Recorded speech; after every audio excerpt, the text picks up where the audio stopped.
नमस्कार दोस्तों, स्वागत है आप सभी का आपके अपने YouTube चैनल ज्ञान ज्योति में। दोस्तों, पिछली बार स्वर वर्णों के ऊपर जो वीडियो मैंने बनाया था उसमें आप लोगों ने स्वर वर्ण के विषय में जाना था, कितने प्रकार के होते हैं स्वर वर्ण। आज हम व्यंजन वर्णों की चर्चा करेंगे। तो चलिए शुरू करते हैं अपना वीडियो। व्यंजन वर्ण।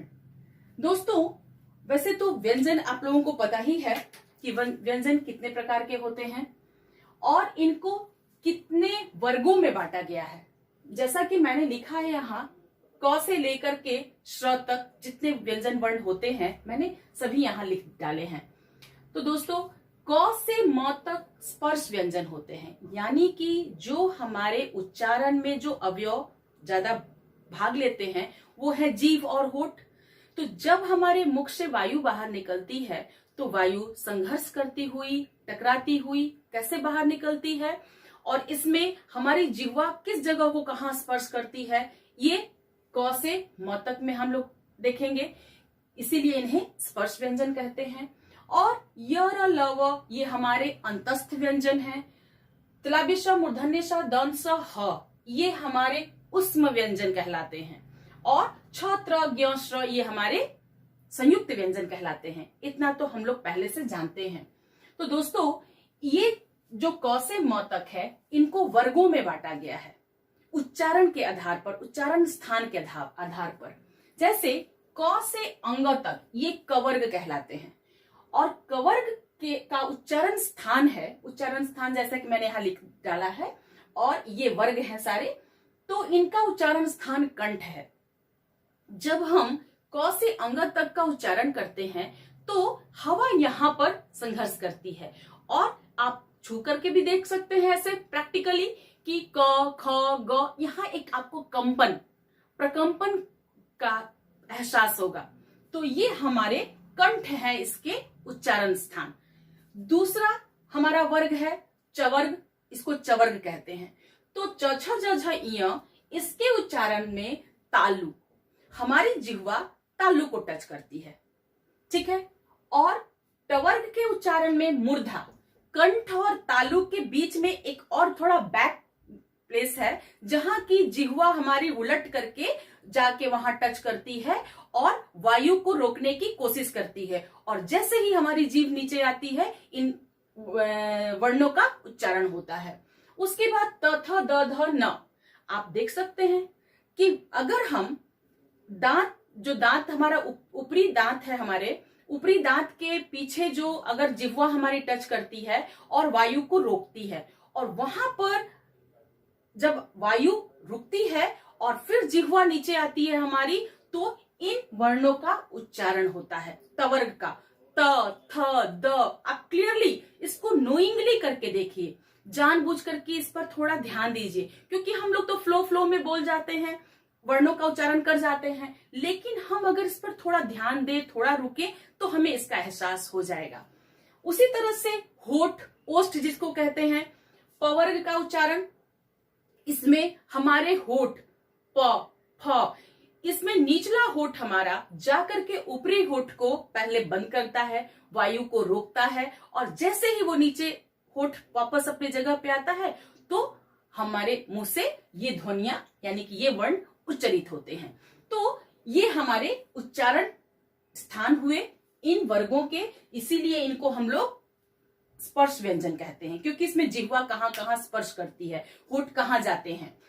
उसके बाद य, र, ल, व ये सब भी जैसा कि मैंने बताया अंतस्थ व्यंजन, उष्म व्यंजन, संयुक्त व्यंजन, लेकिन इनका भी उच्चारण स्थान है। जैसे कि य ये हमारा तालु से होता है, र ये हमारा मूर्धा से होता है, उसके बाद ल ये हमारा दंत से, ल देखिए जहां त वर्ग का उच्चारण में जहां हमारी जिह्वा जाती है वहीं ल के भी उच्चारण में, तो ल भी हमारा मूर्धा से।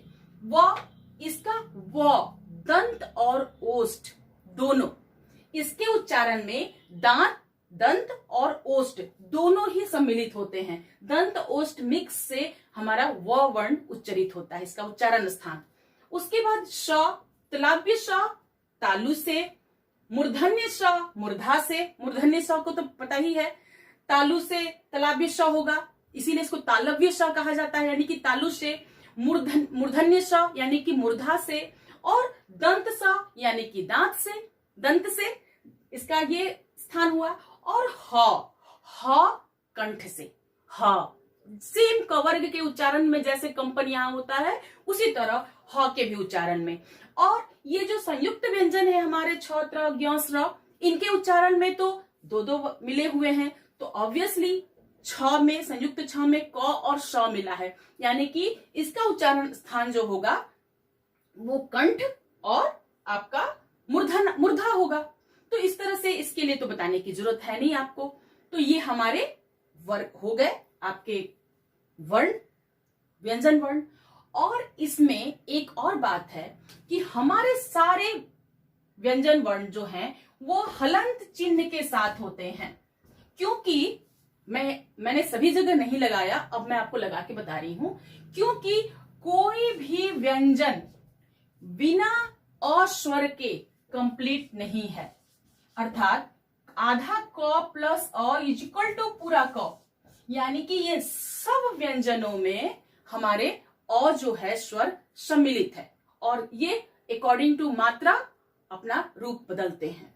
तो ये हमारे व्यंजन वर्णों की पहचान हो गई। अब आइए हम लोग देखते हैं कि ये व्यंजन वर्ण जो हैं उच्चारण के आधार पर इनको 4 भागों में बांटा गया है। घोष, अघोष, अल्प प्राण, महाप्राण।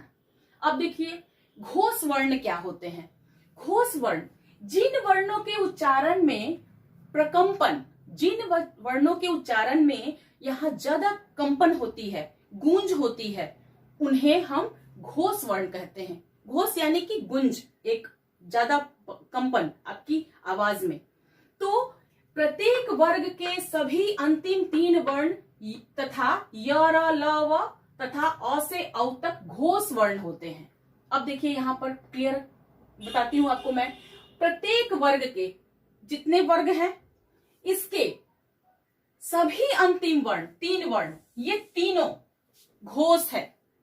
और उसके अलावा य, र, ल, व ये घोष हैं, घोष वर्ण कहलाते हैं। य, र, ल, व यहां तक, ठीक है, ये हमारे घोष वर्ण हुए। और अ से औ तक यानी कि जितने हमारे स्वर हुए अ से औ तक घोष है। इसमें एक कंपन होती है इनके उच्चारण में, ये घोष वर्ण कहलाते हैं, ठीक है। अब आइए अघोष वर्ण क्या होते हैं। इनके उच्चारण में, जिन वर्णों के उच्चारण में प्रकंपन नहीं होता उन्हें हम अघोष वर्ण कहते हैं। यानी कि जिनके उच्चारण में बहुत ज्यादा कंपन नहीं होता, एफर्ट नहीं लगता, उनको हम लोग अघोष कहते हैं। अघोष बिल्कुल क्लियर है कि इसके आगे अ लगा है, यानी कि नहीं घोष होता है। इसमें कौन कौन से वर्ण हैं, यानी कि प्रत्येक वर्ग के पहले 2 वर्ण और मूर्धन्य स, तलाभ्य स, मूर्धन्य स, दंत स, ठीक है। तो यानी कि हमारे जितने भी वर्ग के 2 शब्द हैं शुरू के, ये और तलाभ्य स, मूर्धन्य स, दंत स, ये हमारे हो गए अघोष वर्ण। इनके उच्चारण में कोई गूंज नहीं होती, ज्यादा इनकी मात्रा में कम होती है। अब आइए अल्प प्राण। अल्प प्राण, महाप्राण। प्राण से हमारा तात्पर्य है प्राण वायु, यानी कि जिस वर्ण के उच्चारण में कम मात्रा में बाहर निकलती है प्राण वायु, उन्हें हम अल्प प्राण कहते हैं। और जिन वर्णों के उच्चारण में ज्यादा प्राण वायु का खर्च होता है उसे हम महाप्राण कहते हैं। ये नाम से ही जैसा कि क्लियर हो रहा है। तो यहां देखिए मैंने लिख दिया है यहाँ कि जिन वर्णों के उच्चारण में प्राण वायु कम मात्रा में बाहर निकलती है उन्हें अल्प प्राण कहते हैं। पहला, तीसरा और 5वां देखिए ये अल्प प्राण है। पहला, तीसरा और 5वां ये हमारे अल्प प्राण होते हैं। इनके उच्चारण में कम वायु निकलती है, खर्च होती है।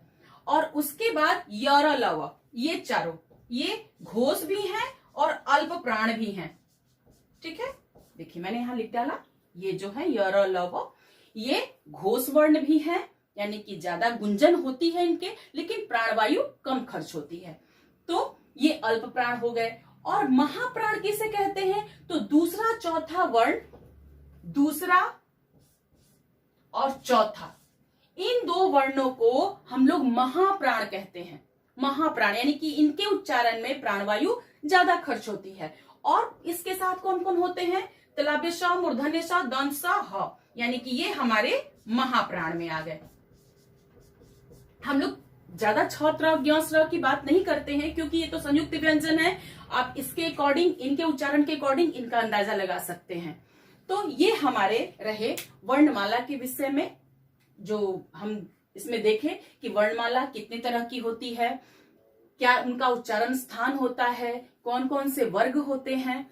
और दोस्तों एक चीज और है, आपको बता दूं मैं, जैसा कि क से श्र तक हमारे जितने व्यंजन वर्ण हैं इनको 4 भागों में बांटा गया है। मैं आपको अभी इसको भी बता देती हूं।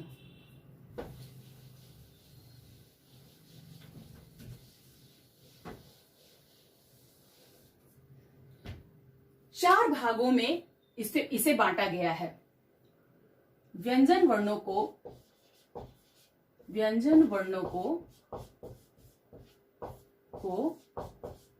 4 भागों में बांटा गया है। 4 भागों में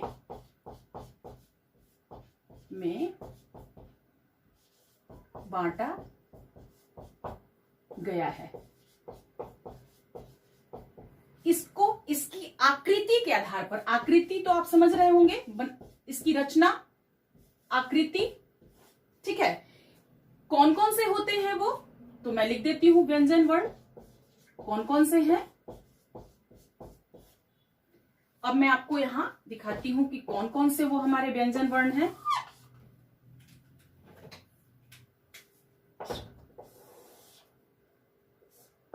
पहला हमारा है मध्य पाई वाले वर्ण। दूसरा हमारा है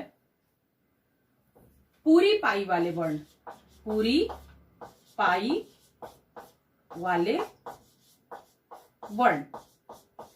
और तीसरा हमारा है अधूरी पाई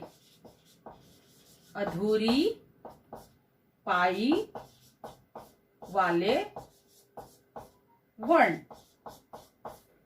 और चौथा हमारा है बिना पाई वाले वर्ण, बिना पाई रहित कह सकते हैं, बिना पाई वाले वर्ण। अब देखिए पाई किसे कहते हैं, अब आपको मैं बता दूं।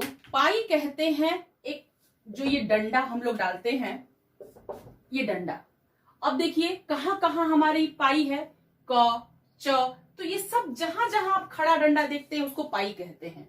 तो 4 प्रकार के जो हमारे वर्ण पाए जाते हैं, व्यंजन वर्ण, उसमें मध्य खड़ी पाई में 2 ही हैं आपके, क और फ। मध्य क्यों? क्योंकि देखिए डंडा बीच में है और इसके बाद क, और ये जो इसका निकला हुआ है हिस्सा वो, और फ। देखिए यही 2 इस कैटेगरी में फॉल करते हैं। पूरी पाई वाले वर्ण बहुत हैं, पहले हम लोग निकाल लेते हैं बाकी वाले। अधूरी पाई वाले वर्ण में आते हैं आपके इस कैटेगरी में टवर्ग, ट, ठ, ड, ढ, उसके बाद ट, ठ, ड, ढ, उसके बाद आपके आते हैं द, ह। ये सारे हमारे 3, 2, 5, 1, 6, और ये दोनों आपके मध्य पाई वाले। और बिना पाई वाले में हमारे आते हैं कौन कौन? एक आता है हमारा र और एक आता है छ, ये बिना पाई वाले, ठीक है, इसमें कोई पाई नहीं होती। और बाकी जितने बचे आपके इसमें फॉल करते हैं, यानी कि पूरी पाई वाले वर्णों की संख्या ज्यादा है। क्योंकि इनका हम लोग अध्ययन आगे करेंगे, या मैंने बहुत सारे वीडियो पीछे बनाए हैं जिसमें कि आपको बताया है कि पूरी पाई वाले वर्णों के साथ र, पदेन र का कैसे प्रयोग करते हैं, उसको लिखते समय, इनको लिखते समय, पूरी पाई वाले वर्णों को लिखते समय इनका आधा रूप यूज किया जाता है। जैसे कि टवर्ग के साथ हलंत यूज करते हैं और बाकी सब वर्णों के साथ इनको आधा लिखने के लिए हम ऐसे आधा त, आधा प, जिनमें भी पाई होता है उनको आधा लिखने के लिए हमारे पास प्रावधान है कि हम उनका पाई हटा देते हैं और बाकी के साथ हम लोग हलंत का प्रयोग करते हैं आधा लिखते समय। तो ये सारी बातें थी व्यंजन वर्णों के बारे में। तो दोस्तों मुझे उम्मीद है कि आप लोगों को व्यंजन वर्ण के विषय में जो जानकारी चाहिए होगी वो प्राप्त हुई इस वीडियो से। आगे आप लोग ऐसे ही अपनी फरमाइश हमें बताते रहें, मैं आपके लिए वीडियो बनाती रहूंगी। तब तक के लिए धन्यवाद।